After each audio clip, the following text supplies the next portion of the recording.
Hi, everyone. Welcome to the first installment of the Semantic Universe Lecture Series titled A Unified Theory of Financial Nihilism.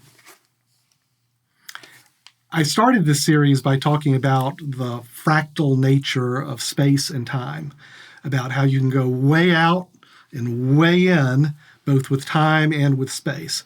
So, in talking about another dimension to our reality, in addition to time and space, the question is, well, where do we begin? Where do we begin this lecture series? And fortunately, there is an answer to that. The answer to where we would begin, whether we're going from the very large to the very small, the very short or the very long, is, the answer is you want to start in media res. You want to start in the middle of things. This is the answer to that question. This is the answer that Homer had. This is the answer that Virgil had. Homer starts the the Iliad with 9 years into the war. Yeah, that always bugged me as a kid. Well, kid, it bugs me now. I know it does, because it's very different from the way we tell stories today. That you have the first act, the second act, and the third act. Every story we see in movies and scripted television is a different structure. So I wanted to go back to one of the old structures, the oldest structure, and start in the middle of things. And by that, the middle of things, I mean our society, the human world, America in the year of our Lord 2024. Right? So really kind of right in the middle. It's funny how it's right in the middle in terms of time and in terms of space, this world that we humans live in. And I wanted to start here because truly we live in an age of miracles. We do. I mean, the technological advancements that we have, the standard of living, the ability to have this conversation with you and with hundreds of others right here on some screen with invisible waves going through the air somewhere. I mean, this is all magic. It is an age of wonders. And yet, the reason we're talking about a unified theory of financial nihilism is that there's enormous dissatisfaction in our world. I think particularly among the young, particularly among people your age.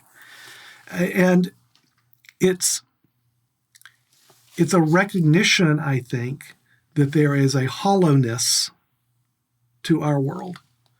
That it's not just that there's a world of haves and have-nots, but that we're in a world of calcification, where the ability to move forward to achieve, in this case, the American dream, is, if not completely gone, at least so much more stunted than it has been in the past. And it's that feeling, frankly, which I think is true, and which I think is undeniable, that there is this hollowness both in our institutions and everything about our society. That's what I want to try to explore today. Okay. But in the first way I wanted to think about this, I think is really summed up nicely with a lot of what Chuck Palahniuk wrote about in Fight Club, and I love this book here, Invisible Monsters. But anyway, I just love this quote. When did the future switch from being a promise to being a threat? And because I think that's how that sums up to me. I also think everybody has a moment, like you can kind of pinpoint a moment when you're growing up when suddenly the future was no longer this grand adventure. And it became a little threatening. And I think that the quantity, the enormity of that threat is greater now than it has been in the past. I think. That's not to say that, to your point, Harper, that humans haven't always felt this. I mean, I was looking this up, we have Assyrian tablets from, 4000 BC, I guess that's Babylonian tablets, talking about, with a young person complaining about their lot in life. And literally 4,000 years old. So it's been around forever. And actually, I think there are some very well-stated versions of this feeling of the world being hollow and somehow unreal, unnatural, that I wanted to highlight, first of all. The first is a poem by Yeats that I've used a lot in our writing, The Second Coming. Yes. Right? So, over 100 years ago, he wrote this. This is where we talk about the widening gyre. My favorite line in here, in this poem, is when he talks about mere anarchy is loosed upon the world. Right? The notion that it's not just violence and anarchy, but that there's no grand purpose to it. There's no nobility in it. It's mere. Mere anarchy is loosed upon the world. I just think that's just a phenomenal phrase. And, he wrote this poem a little bit before T.S. Eliot wrote his poem, or long set of poems, The Hollow Men, which, that's at the core of what we're talking about hollowness, that we're living in a world of hollow men and women. This phrase here, Mr. Kurtz, he's dead, he dead, that's in the poem. That's how he actually starts off the poem. And he's referencing there Mr. Kurtz. He's the protagonist of Heart of Darkness, a book that Conrad wrote in 1899. Conrad's book referencing, Sophocles. I bring this all up to say and to emphasize that these feelings we're talking about a hollowness to the world, about an inability to achieve our dreams, this is not new. This is not new. I don't think there's a difference in kind today, but I do think there's a difference in scale. And I think that scale makes an enormous difference. So I was trying to make sense of this. And I was saying, well, how is this kind of portrayed more recently? This notion of everything is a mask, the world we're in is not real, that there's a world underneath the surface world. And, I love this, the happy face, the smiley face button with the blood. Do. I love that. And that's from the graphic novel, The Watchmen, which was from, 1986. Thinking about other films that are so much in this vein, The Truman Show, 1998, The Matrix, 1999, Office Space, 1999, Fight Club, 1999. These movies were 25 years ago, Harper.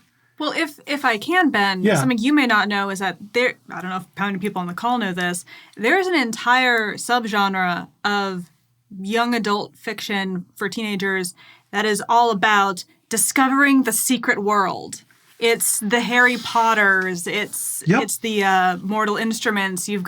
There's a secret world happening that you can't see, but we're going to bring you into our magic space now. Exactly.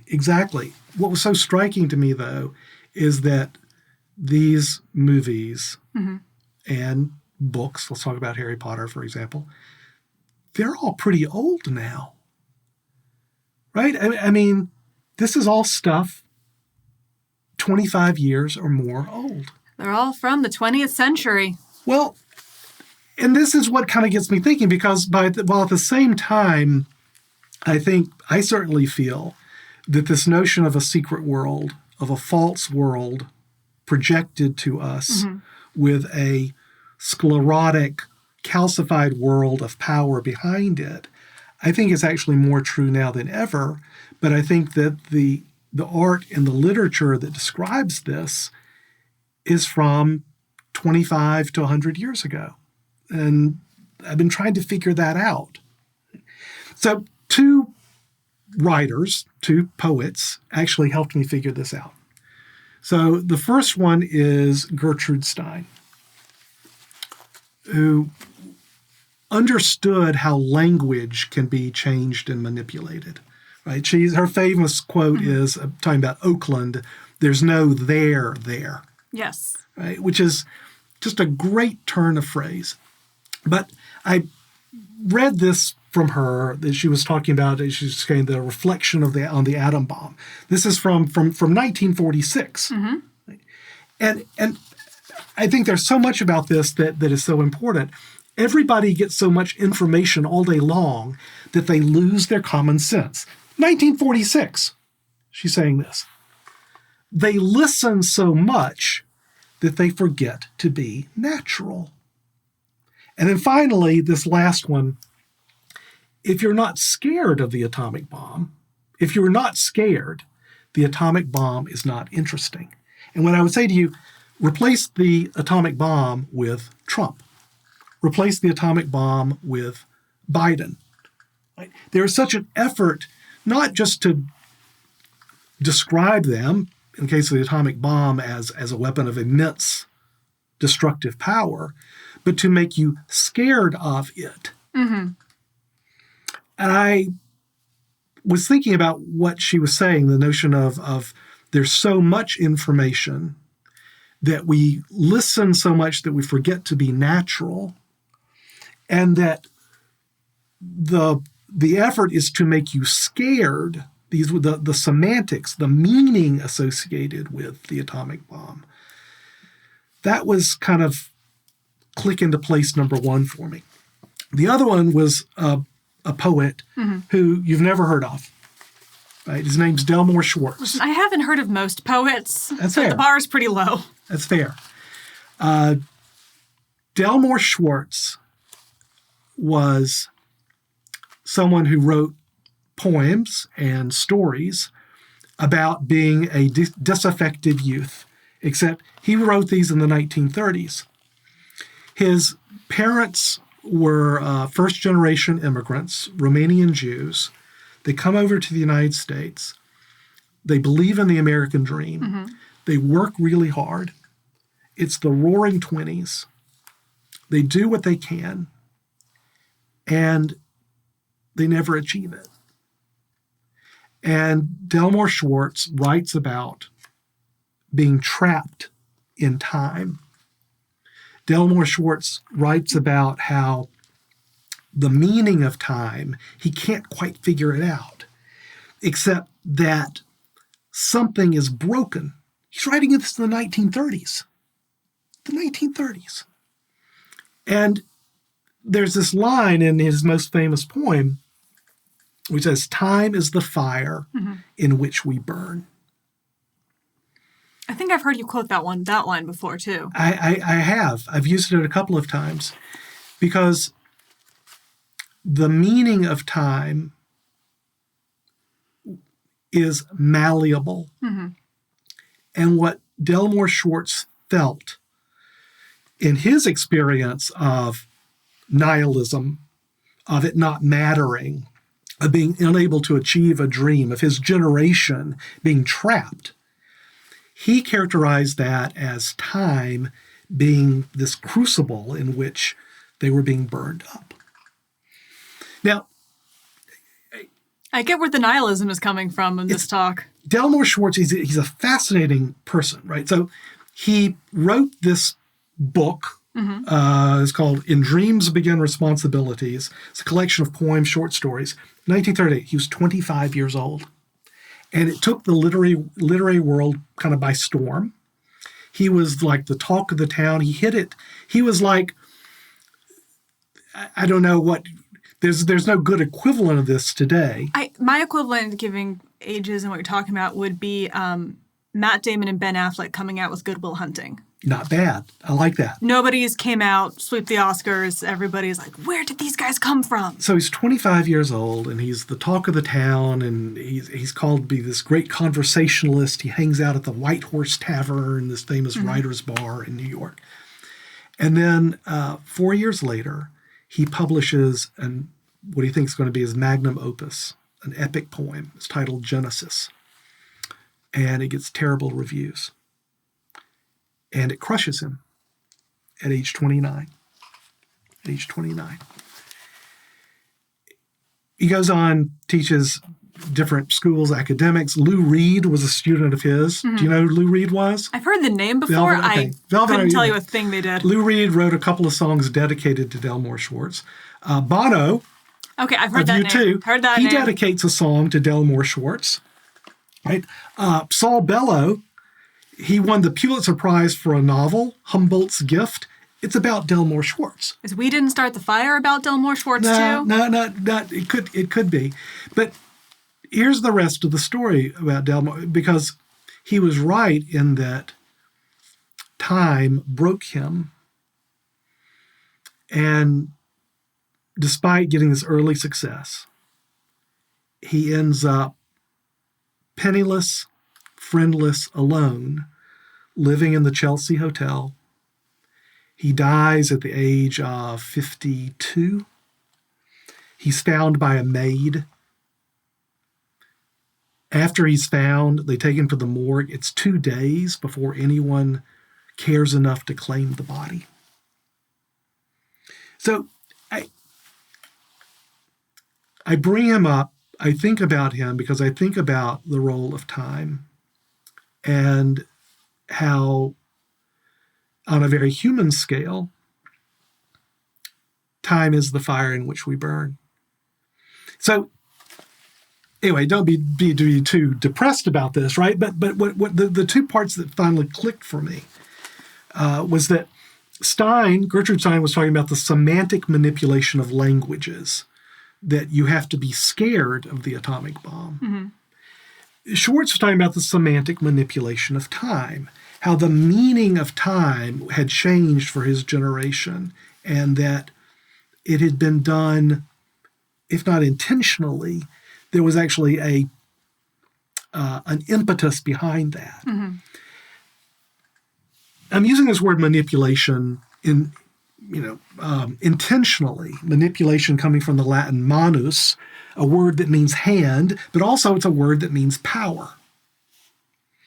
And so what I think is happening in our world is that the greater the semantic manipulation of language, meaning the more that the meaning of words are being changed, the greater the semantic manipulation of time, which is something I really hadn't written about before, but I want to explore here, the greater that these semantic changes are made in language and in time towards greater and greater symbolic abstraction, mm-hmm. the greater and greater our alienation.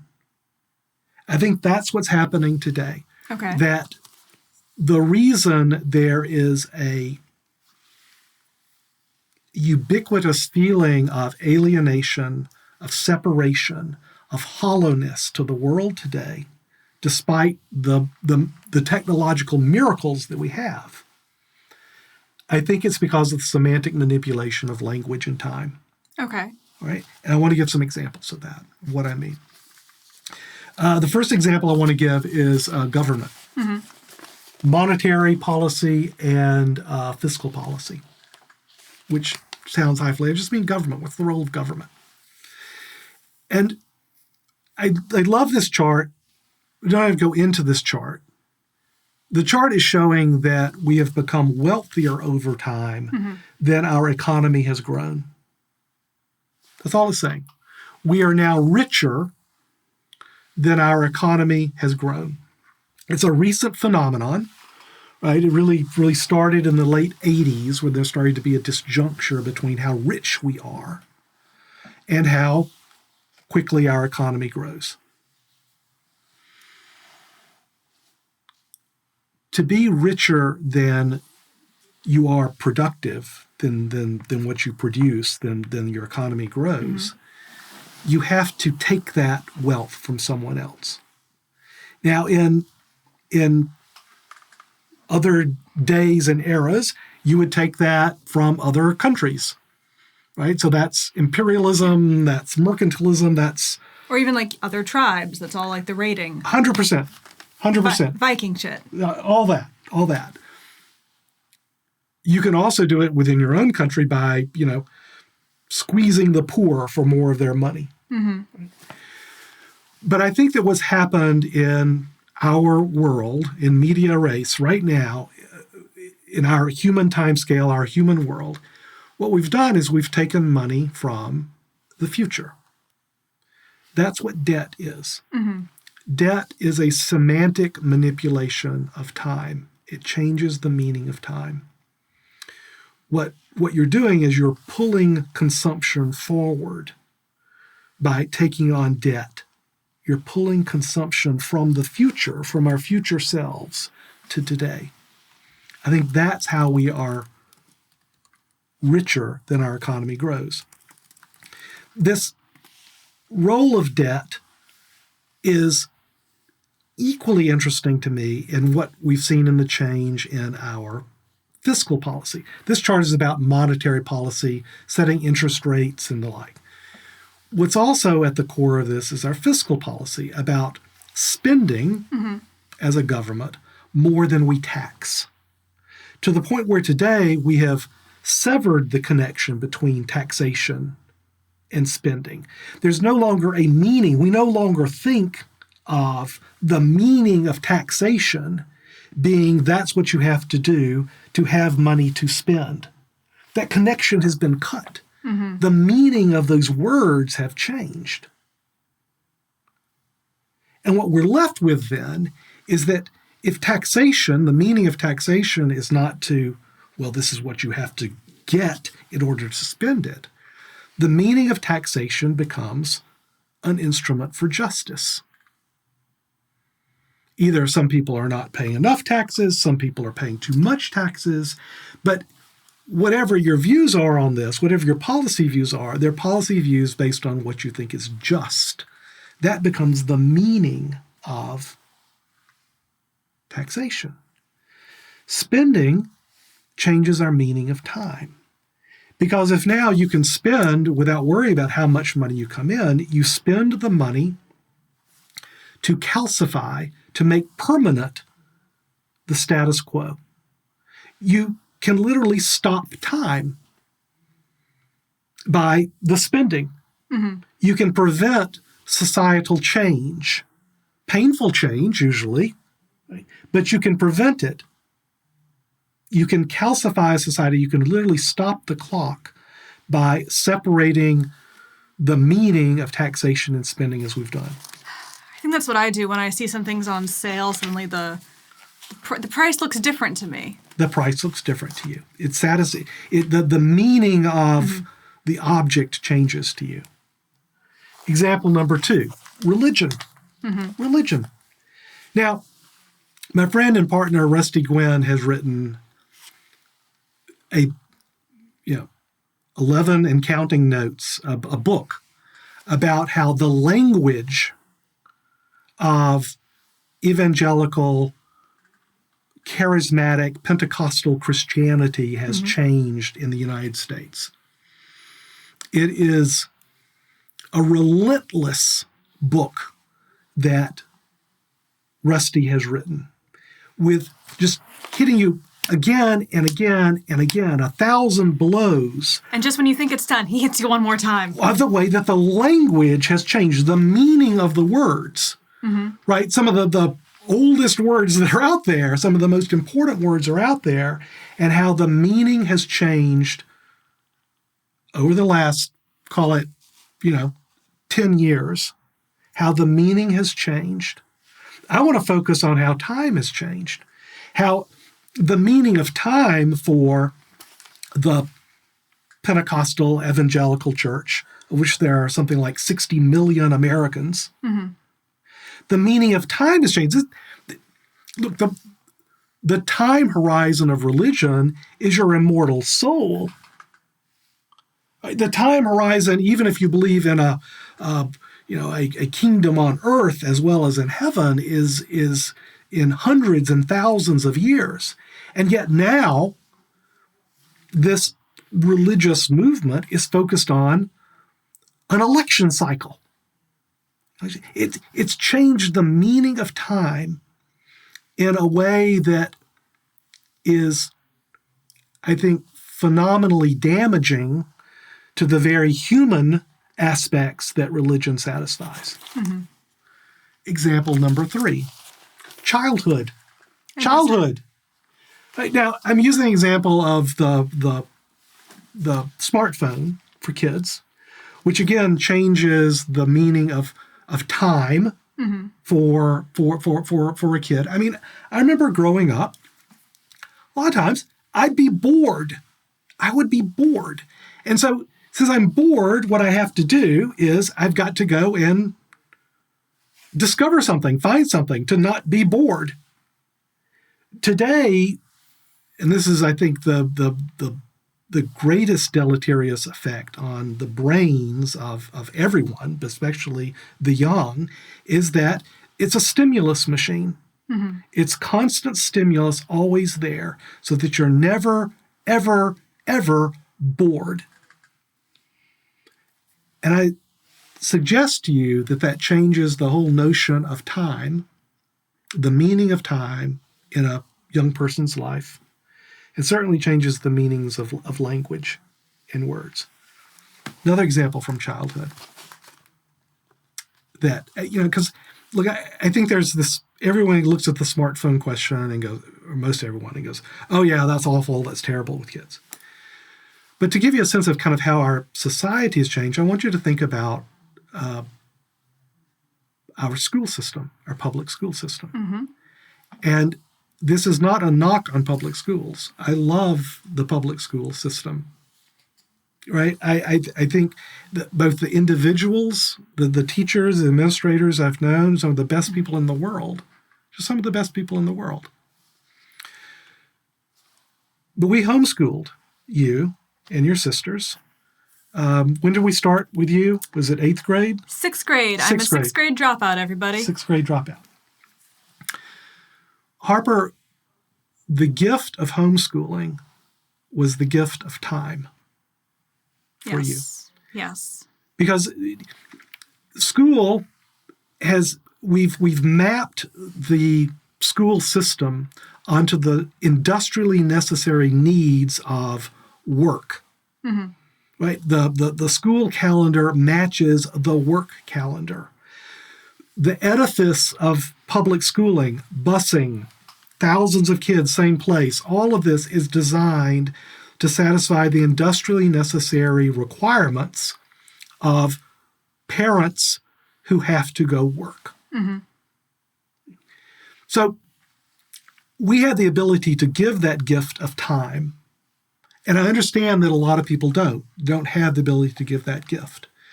But I think what everybody can do is recognize that there's been a shift in the meaning of time around our primary and secondary educational system. Mm-hmm. It's changed the way we think about time and the way our children think about time. And I suggest a not helpful way. College. Another example of how I think today we've changed the meaning both of language, but also the meaning of time. Where college today, you mentioned Harry Potter earlier, college today is a sorting hat. It's a sorting hat into symbolists, people who are comfortable using symbols and abstraction, and people who are not. That's what college is. The changes of time, again, are twofold. The first is, again, our friend debt. The debt that's required now has been assumed to go to college.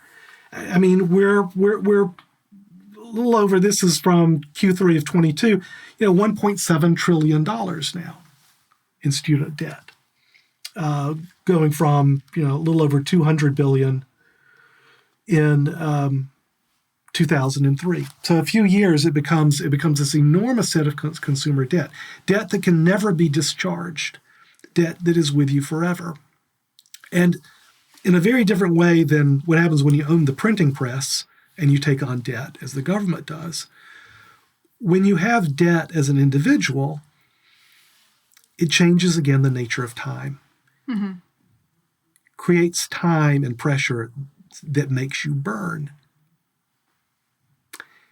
And I think this is all if not intentional, it's part of a society that's trying to calcify and stop the progress of time, except for the ordinary citizens who it wants to create time pressure on. Sports, this is the latest. This is the NBA One Pass, where now in-game gambling is there as part of your application. Changes the nature of time. You're now looking at a game. It makes the game go on beyond the game because it's part of a larger game that you're playing to wager money on the sport.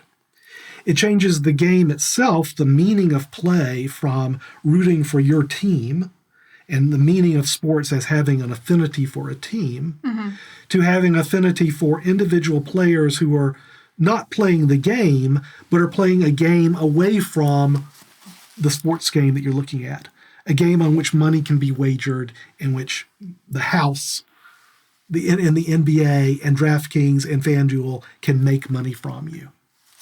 Very timely. This is coming out in the middle of March Madness. It is, isn't it? But this is the difference. So when March Madness, so gambling and doing an office pool on the NCAA tournament, when that was, we send around a mimeograph sheet, or the Super Bowl, everyone picks their boxes for, let's do some squares for the scores. I just did a March Madness thing with my cousins. We're all doing one. But you're doing it now, and it's online, right? It's not a way, in this particular case, I think it is a way of you connecting with your cousins because you're not doing it for money, and it really is just for fun. But what it's become is an entire separate entity. Yes. Away from the game itself. Listen, I know people who are placing bets on the Taylor Swift concert. More on that in a second. Last example, because I just have to bring it up, and that's Bitcoin. And this is one that maybe makes, as sad as any of the others, because what I admire so much about Bitcoin was the time horizon that the original hodlers of Bitcoin had. They're looking at something that is a forever. And now we're transformed into, most people who are involved with Bitcoin and crypto, into looking at your tick-by-tick movements on a Bloomberg chart.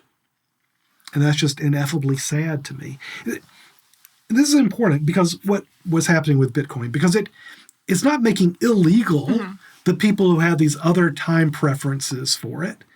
It's just ghettoizing those people. It's isolating them. It's moving them into obscurity and irrelevance as the language is presented more and more into something new, into something that is very quick and now and has a very different meaning of time than the OG, the original gangster Bitcoin. Look, there are a million other examples. Work, the meaning of work, our time views of work. The Zoom call the webinar just dropped for some reason, and I do not know why.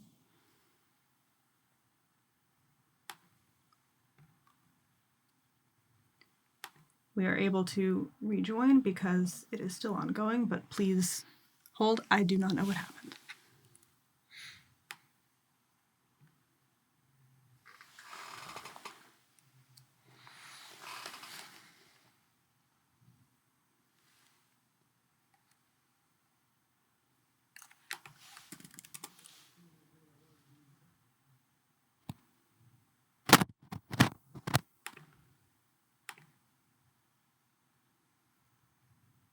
Is it the internet connection here? Potentially, but it was totally fine before, and it's still good otherwise. Oh, there we go. Oh, thank you. Hello, everybody. Apologies, everybody. There was an issue over here where the Zoom call dropped for me, and we were a bit concerned about it. Thank you, everybody, for all your support and for bearing with us for just one moment there. Apologies for the heart attack, Ben. No, all good, all good. Let me go back to this last slide. We're just talking about Bitcoin, and so we will continue on from there. All of these examples, and we can give so many more, whether it's the nature of work and our time preferences for work, whether it's, everything in our lives, the language has changed, the meaning of the language has changed, and so has the change of time. And what I think this is two things. The first, this is what I describe as the long now. It's the semantic manipulation of time. And the way that manifests itself is permanent political fear, to be scared, and permanent economic stimulus, to lock into place the status quo and prevent any sort of change in that regard. Right? Permanent political fear, permanent economic stimulus. This is the semantic manipulation of time. This is also Fiat World, the semantic manipulation of language, where reality is proclaimed and not experienced. Mm-hmm. These are the two differences in scale, but not in type, that our modern world has. And like I say, look, this notion of that there are abstractions that are presented to us, this goes back to Plato. I was wondering when we'd get here. When we'd get to Plato's cave. So nothing of what I'm saying is new. What I'm trying to express, though, is that the unifying presence here is this notion of abstraction through symbols, and I call that semantics because it's part of the meaning that we ascribe to everything, to reality. And here's the crux of the problem. Mm-hmm. Our social and technological capacity for the distribution of symbolic abstraction, semantics, has now outstripped, outpaced our human biological capacity for the absorption of symbolic abstractions. Our human brain evolved biologically over millions of years. We're at the limit of what we can take. We're past the limit of what we can take. It's like a sponge already pretty filled up. It's very much like that. And because when you look at like computer hacking, mm-hmm. one of the tried and true ways to hack an operating system is what's called a buffer overwrite or overload. You write too much into the buffer, the part of the information processing system that's kind of paying attention at the time, you overload it. Mm-hmm.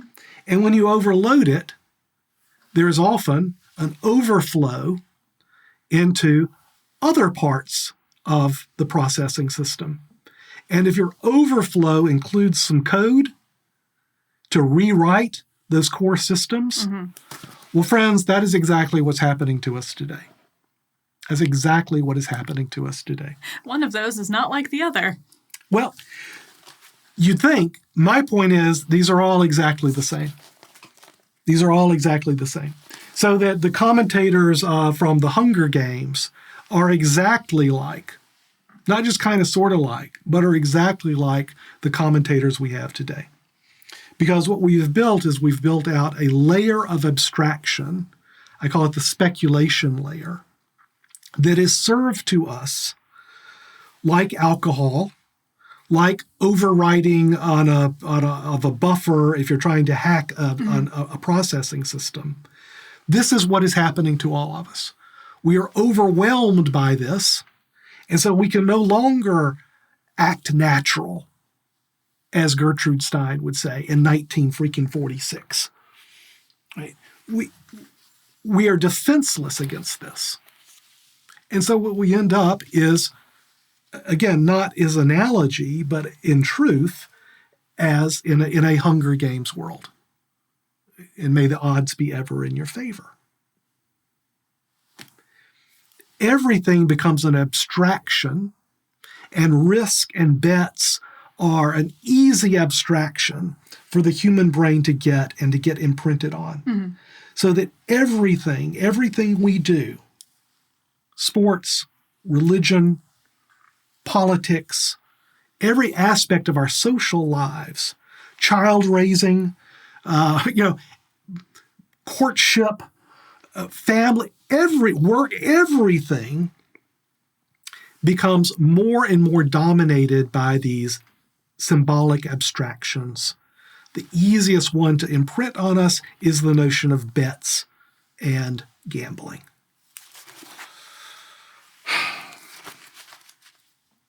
So we were talking about movies, right? I have seen Apocalypse Now, I promise. Okay. Well, I love this and the Godfather movies, as you know, are my favorite movies. And I remember watching Apocalypse Now for the first time. I was 18, right? So it had been out for about 3 years. So that would be 1982 when I first saw it. And I was really stunned by it. All I could think about was Colonel Kurtz, the Marlon Brando character. I watched it again probably, 10, 12 years ago. And I wrote this in a note because I was really focused on the Captain Willard, the Martin Sheen character at the time. And I saw it again recently, and what I realized was that none of this was true. That who I was, if I was to put myself into the role of Apocalypse Now, into the world of Apocalypse Now. Terrible choice, but... It's right. I'm a villager. I'm a non-player character. Because that's what the Hunger Games, the speculation layer, all of this does is it turns us into non-player characters. It turns us into NPCs. It makes us small. And the response to this, I think, I've been trying to figure out, okay, well, what do we do about that? I don't want to be an NPC. I don't want to be... It's okay. I don't have to be the protagonist in some grand, epic play, particularly not Willard or Kurtz. I don't want to be that. But let me be a funny comedic relief side character at least. Come on, guys. I just don't want to be a villager, right? And yet that is what our system of the semantic manipulation of language and time does to us. Mm-hmm. It turns us into NPCs. And I was looking for inspiration. Okay, what do we do about it? And actually, I found this from, Apocalypse Now, comes from Heart of Darkness. Here's Joseph Conrad, another book he wrote. I love this phrase. The question is not how to get cured, but how to live. That's the question that I've been thinking about how to answer. How do I live as a non-player character? And I think the question is, how do I not let my brain, the buffer, be overwritten, right? Because I spend a lot of time on Twitter and getting all these messages in there. I do. I know you do. Right? How do I prevent, other than just going cold turkey, which is really hard, because I am addicted to it. We all are. These are very effective technological and social distribution methods. Other than going off the grid, how do I prevent myself from getting my brain overwritten, right, into truly becoming a non-player character? Becoming, as Ionesco would say, a rhinoceros. And what's fascinating about that play, Rhinoceros, where it's talking about how fascism comes into this town, and that's what it means to become a rhinoceros. You give yourself over to the brutish fascism of the day that UNESCO is writing about. It's not the bricklayers and the farmers and the like who turn into rhinoceroses. I mean, everyone does eventually. But the first people to turn into rhinoceroses are the academics, right? The people who work with symbols for a living. Because if we work with symbols as a living, and most of us who are watching or listening to this call work with symbols for a living, we're the ones at risk of having that buffer overwritten and getting our operating system rewired to really care about MAGA or to really care about, whatever the DNC wants us to really care about. How do we not be overwritten by this? And I think I've got 4 ideas. The first one is just to see it, to start looking for how the meaning of language, and particularly time, which is really hard to see, but how is the meaning of time in your life being rewritten for you? Just see it. Just see it. And that'll make an enormous difference in your life to protect yourself. I'm a big one for make, teach, and protect. Those active verbs of real humanity and connection. I think the thing to make is subversive art. More movies, more poems, more plays. Because, I'll get to this in a second, I don't think that there's any ability. What I'm talking about is trying to work on this from the bottom up, from what we can do really as individuals and small groups. I think what we have to teach are the old stories because they're getting rewritten all the time, every day. And I think what we have to protect is the flame. And I know that's a weird idea, so let me try to explain that. So it comes from Cormac McCarthy. And everyone's going to hate this next part. Or probably you're not going to like this next part. Because... Filling us with confidence here, Ben. Well, work with me here. So Cormac McCarthy, again, I think is the best author, finest author of the 20th century. And this is the movie adaptation of No Country for Old Men, which doesn't end happily. There's not a happy ending to this story. The murderer gets away. But scot-free. I mean, he breaks his arm, but, that was an accident. The good guy, the Texas Ranger, he retires. And he doesn't catch the bad guy. But it ends with this scene where, and so does the book, where he's describing a dream he had. And he realizes he's not going to be catching any more bad guys. These bad guys are not going to be caught. That what he can do, and it's the dream that is of his father doing this as well, is all we can do is try to carry the flame. His dream is he's on horseback and it's a snowstorm, and his father comes in the dream and he's carrying fire inside a horn. I used to carry fire back in the really old days. And his father is going on ahead to set up the campsite to preserve the fire for him, the son, coming down there and coming to the campsite soon. He's preparing the way. And I believe so strongly that as much as I would like to say, there's some sort of social action or group action to take to change this, my strong belief is the war has already been lost. I should say the battle has been lost. That what we have to do now, we've got to stay alive. We can't, and what I mean by that is not getting arrested. What I mean by that is not getting shot, as a protester, after, if not this election, some election soon. I know that sounds crazy, but I really mean that. Mm-hmm. We have to carry the flame. And I've got a crazy idea for how to do that. And that's how I want to end this. We love your crazy ideas, Ben. Well, this is going to be a doozy, right? All right, I'm going to say, are you familiar with the Eleusinian mysteries? Yes.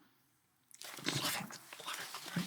So, the Eleusinian, can I put you on the spot and ask you what you remember of them? Nope. Okay. All right. The Eleusinian mysteries were a secret society that date back to Bronze Age times. They lasted for 2,000 years. And to this day, we know roughly what they were associated with. Mm-hmm. Demeter, Persephone, the harvest. It started off as some kind of agrarian secret society. Which is just so fun to say. It's an agrarian secret society. Isn't it, though? It is fun to say. The farmers were plotting. The farmers were, if not plotting, they had their own thing that was separate from government, that was part of their civil society, that was very meaningful to them and their place in the world, but wasn't part of the religious system, right? It had religious connections, but it wasn't part of that. It wasn't part of the government. Mm-hmm. It was separate from that. I think we need secret societies again. I know that sounds crazy. I mean, secret handshakes, secret meanings to things. I put this quote up. So we do know what the kind of chief mystery of the Eleusinian mysteries was. It was this line: an ear of grain in silence reaped. All right, that's the surface meaning. We have no idea what the actual meaning of that was. We can surmise, but we have no idea.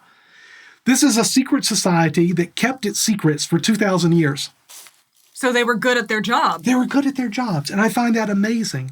I find that amazing to give social fabric that can last for 2,000 years. And I think there is something to that again. When we talk about, Catholic Mass, the mystery of faith. Mm-hmm. This is a mystery with a capital M. And I think that it is finding a mystery. I think that's a way to get out of our abstracted world. I'll give you an example. So this was the first dinner we had at the very first Epsilon Connect. You remember this? I do remember that. Rusty's backyard. I was eaten alive by mosquitoes that night. A lot of mosquitoes, but also a lot of great food. It was the first time I got to actually meet people here in the pack in person. And that's something I will never forget. It was absolutely amazing. This is what I'm talking about, right? Actual human connection, often over food and drink, always over food and drink. That apparently was one of the secrets of the Eleusinian mysteries. There was something you had to drink that people are surmising had some I believe somebody on the chat said they probably had some is it ergot in some of those layers of grain that, too. Or the Crete, they grew a lot of poppies. There was a lot of that going on. That's fine, right? This is part of what it means to have society. It's food and drink and these sort of shared experiences. Here's the big question to me, and I don't know the answer to it. And I don't know what I want the answer to it to be. Mm-hmm. On the one hand, I would like to think that the notion of, the meaning of, the semantics of a mystery, a society, something outside of government, outside of our other sinews of power, of manipulation, I would like to think that that could be abstracted. Because I'd like to see it spread. I would like to see lots of secret societies pop up all over the place as a defense against the speculation layer, as a defense against these manipulations of time and language that have created our hollowed out society. I'd like to see that, but I think, because the other part of me thinks, is non-abstraction, is the inability to be abstracted, the real meaning of a mystery. Right? That's what I really want to think about, and that's what I'm hoping that we can all think about as we're thinking about these issues. I'm going to leave you with this one last thing, and here we'll conclude this first lecture. Because this is, to me, the poem that is at the core of the mystery that I want to be a part of. And it's by Emily Dickinson, who is the most badass of all poets,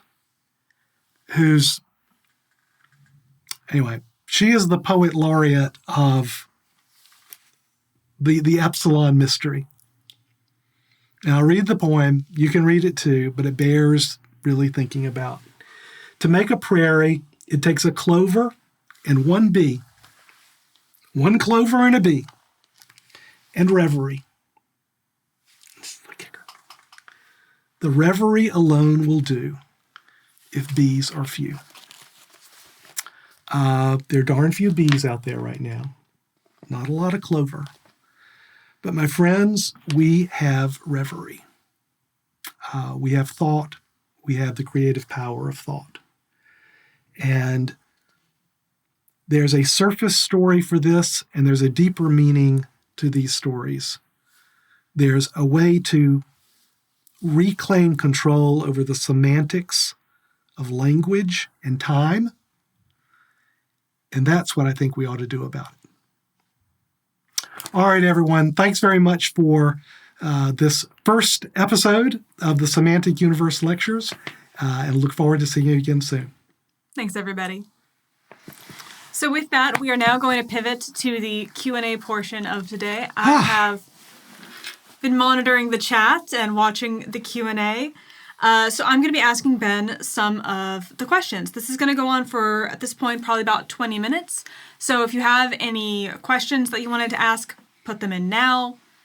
But let's get started. Thanks, Harper. So the first question that caught my eye is the question, do we not retain some power to reject the fiat world, the semantics that you're talking about, or at least pieces of it?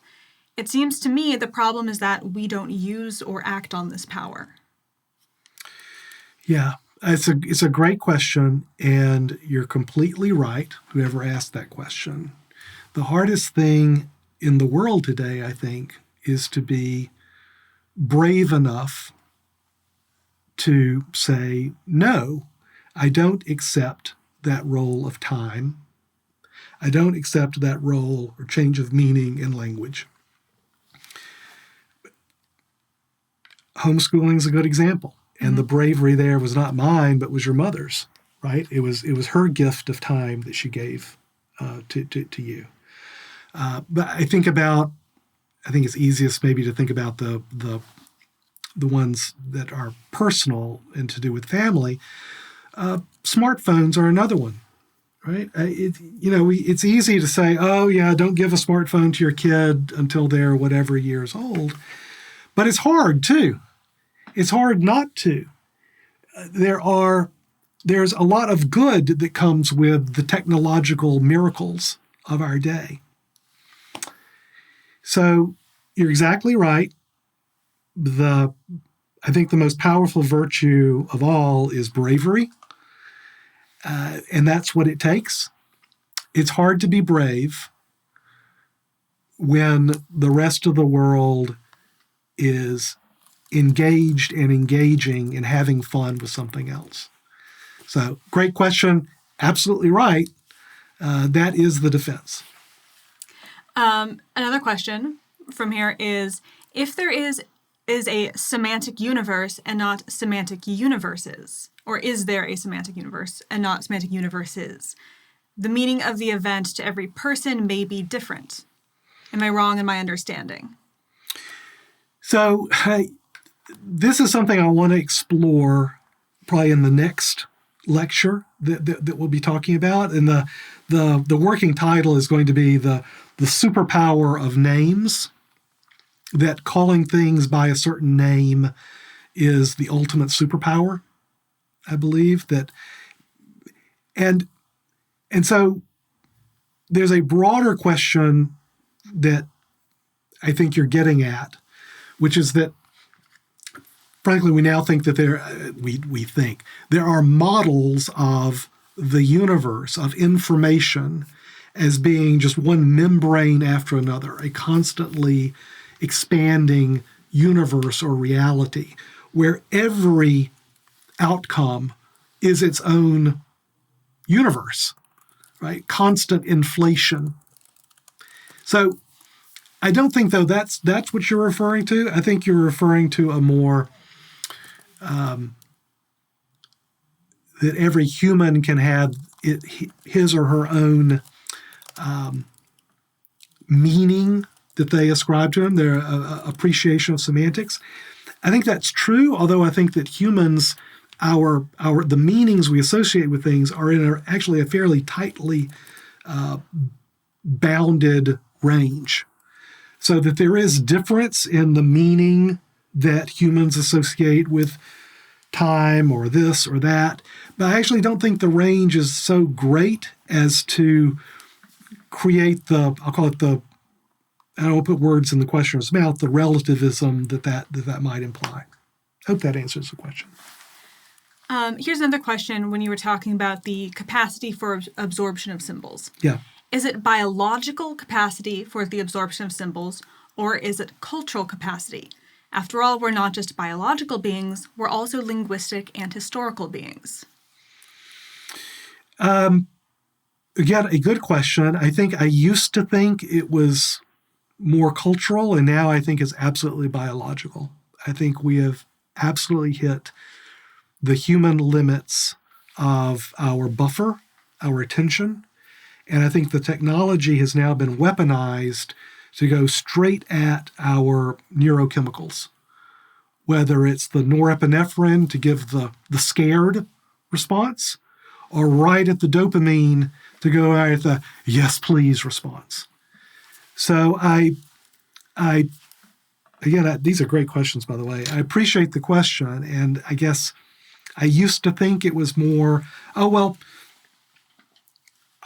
biology, we just need to, train ourselves or work on ourselves more and to resist. I now think that we're at the biological limits. Another question, and this is a reference to Epsilon Theory, friend of Epsilon Theory, Neil Howe. Is Neil Howe's hypothesis on the fourth turning and the concept of financial nihilism, are they tied to each other? Are they at all related, let's say? They are definitely related. So I'm not, this is not a diss. This is or a put down of Neil's work, which I think is a lot of value to it. So Neil, of course, is seeing the world as happening through cycles, and that there's a generational aspect for where that the meaning, the semantics that you associate with different social things depend on where in that cycle you come of age. I think there's a lot to that. But I also think that there is an arrow to history. So I see the cycles that Neil is talking about, but I think that they are cycles on an arrow that moves towards greater and greater symbolic abstraction. I think that there is, and combined with an arrow of technology that allows for the wider and wider distribution and more direct into your brain connection with those symbolic abstractions. So it's definitely commensurate with what Neil is talking about. Cycles, semantic meaning depends on when you come of age in a cycle. I get that. I believe that's there. I think the larger forces at work, though, are these arrows of technological advancement and greater and greater symbolic abstractions. Okay. So another question, longtime Epsilon Theory subscriber, this is going back to your talk about debt and borrowing from the future. Yep. So if spending eliminating time, meaning if I am borrowing from the future, does that mean that I am ultimately reducing the amount of future I have left? I think that if you're dealing with a really large, rich society, the United States of America in 2024, Rome in 110 AD, I think that pulling forward the future for the present in order to calcify the present, in order to lock in the wealth structures, the wealth and power structures, which I think is exactly what's happening today, to stop time in the here and now, so that there is no future, there is no past, there's only the now, which, by the way, is exactly what Orwell was writing about in 1984. That was the whole point of the party, was that it was, and that's where my phrase, the long now, comes from. It's a permanent today, now. The history is controlled by the party. The future doesn't exist, or it's only what the party says it's going to be. It's just all stasis in the now. There are, to the questioner's point, I think, pressures that are created by more and more debt, more and more debt. How do you service it? How do you do it? And it's not something that a country that doesn't have its own printing press, or that doesn't have a lot of basic, embedded wealth and economic vibrancy, a country like that can't do it. But I think just like Rome could last for another 300 years in its stasis period, I think the United States could last for another 300 years like this. So, yes, you reduce the future, you limit the future by calcifying the today, the now. But I think if you're starting from a big pile, all right, of wealth with, let's say, a lot of technology innovation and the like that's still happening, especially in this country, you can go on for a long time. So another question kind of about the idea of semantics. Mm-hmm. Are words tools for the semantic framework? Semantics not being individual words, but the relationship between words and ideas. Yes. That was an easy one. I didn't have to talk long at all about that. Whoever asked that question, the answer, yes. Elvis, yes or no questions only, please, everybody, from now on. No, what would Ben do if he could only do yes or no? Oh, no, that'd be mute, yes. So I think you might have addressed this a little bit before, but we have a question here about, would it be helpful to think of time not as an arrow, but as a circle?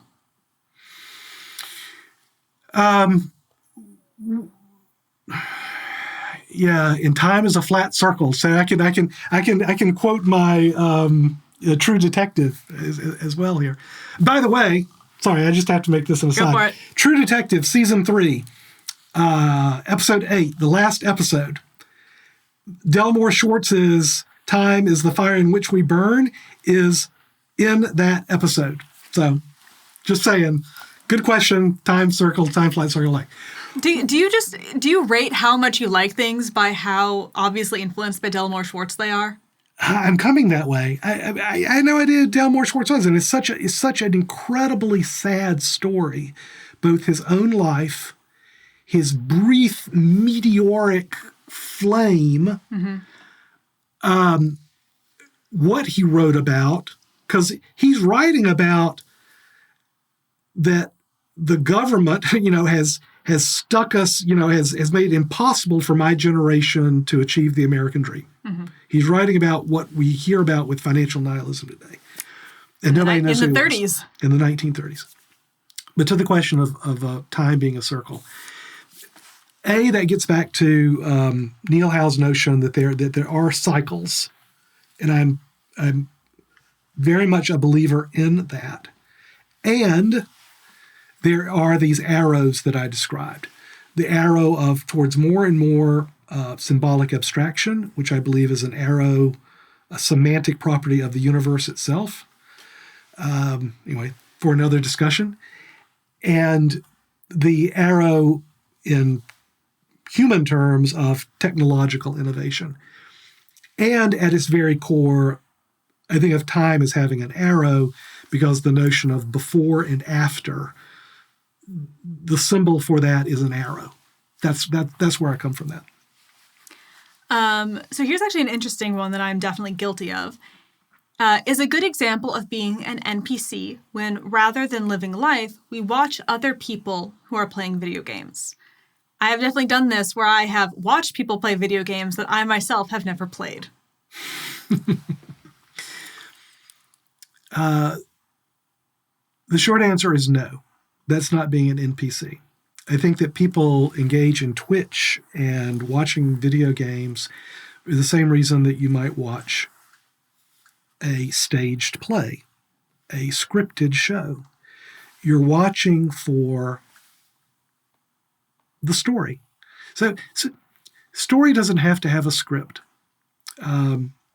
Story can be a collection of little vignettes. You're looking for those little human moments of somebody playing that game and you connecting with their experiences.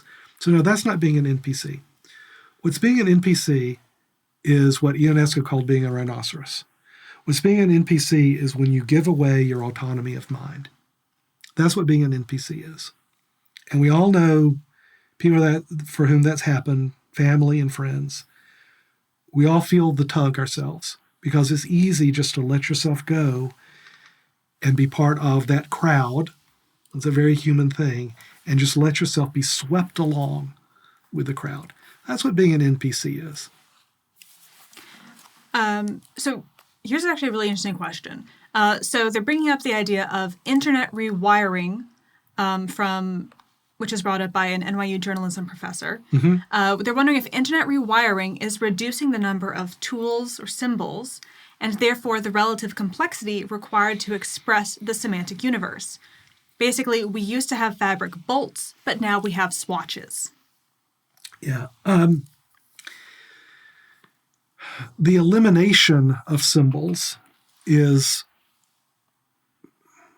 both a crucial and I think probably the most profoundly dangerous aspect of semantic manipulation. So if you recall, this is at the core of INGSOC, English Socialism, the language, in 1984. So Winston's job, the job of his whole department, was to, over time, eliminate as many words as possible. So I think that, on the one hand, the arrow towards greater and greater abstraction allows you to create sets of words that can be described with one word. But I think that what is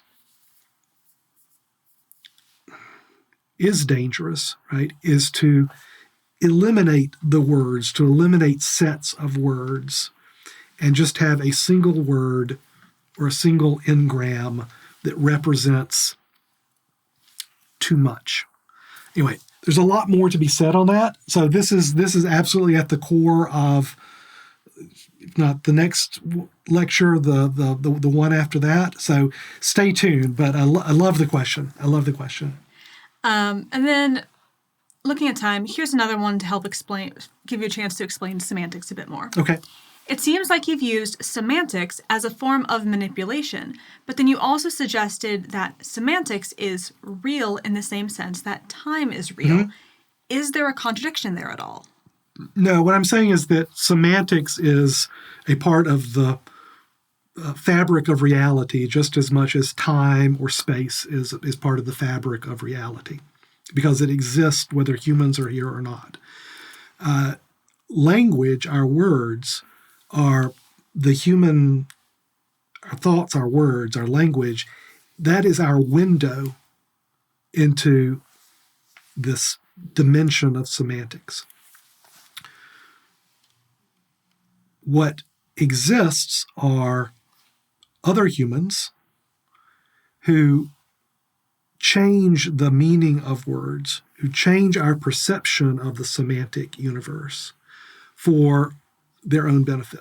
Right? That's what I mean about the manipulation, the semantic manipulation of symbols. So maybe I should call it the manipulation of semantics, but it's changing words, it's changing our meaning of time in order to achieve a social goal. But semantics is the underlying property, and then words and language, an earlier question, are the tools we use to see that dimension. So when power changes the language, it's changing the way we perceive the semantic dimension, the semantic world. All right, and then just for time, we're going to do a quick one here, because we have about 1 minute left in our scheduled time. If we can speed up this time, can we then also slow it down? Yeah, we can. In our personal lives, I'll use the example of debt again, right? Debt makes it you're burning. So time is working against you. You feel the pressure of time, tick tock, tick tock. Anybody who started a company in this burning cash, you know exactly what I mean.